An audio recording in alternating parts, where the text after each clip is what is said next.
Good morning, everybody. Welcome to today's Reading the Red this Friday morning.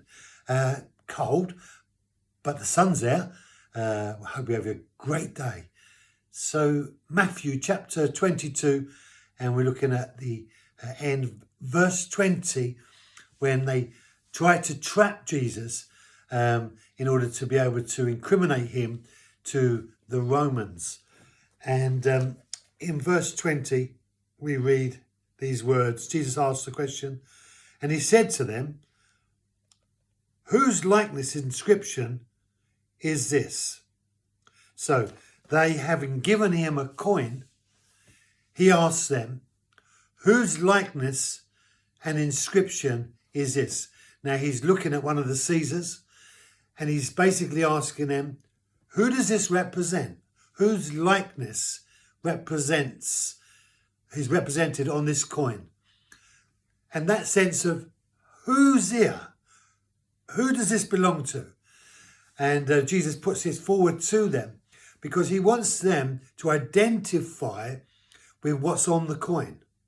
They've asked him the question, should we pay taxes? He asks, give me a coin. They gave him a coin. He then asks, whose inscription is on this coin? Meaning, who does this coin represent? Who does this coin belong to? And they are then forced, in effect, to say Caesar. So the representation of this coin belongs to Caesar. They had asked the question, shall we pay tax? And he says, in effect, who does it belong to? And they're saying Caesar. And he, in effect, is identifying the request of the question that they'd asked him, shall we pay poll tax? He's saying, who does it belong to? If it belongs to Caesar, then give it to Caesar. Give this coin to Caesar. Now, the whole issue of poll tax, whatever we want to call it, has always been a contention in history. And that sense of wanting to give to the system in order for the system to be able to manage itself. And we are, as a country, in an incredible, difficult place at this present in time.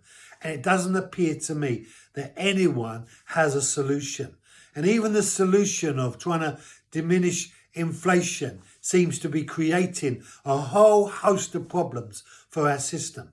And there's a sense in which the government's decisions to make take this direction has actually caused even more hardship on the most vulnerable. In these times, the rich do really well because they benefit from making money from money, but the poor suffer. But Jesus is quite happy to say to these Pharisees, if this belongs to Caesar, then give it to Caesar. We don't really need what he's got because we've got something far better than that. That's not to say we don't need money, but I'll finish off tomorrow. Have a great day, Monday. But great day, be blessed, and thank you for joining me.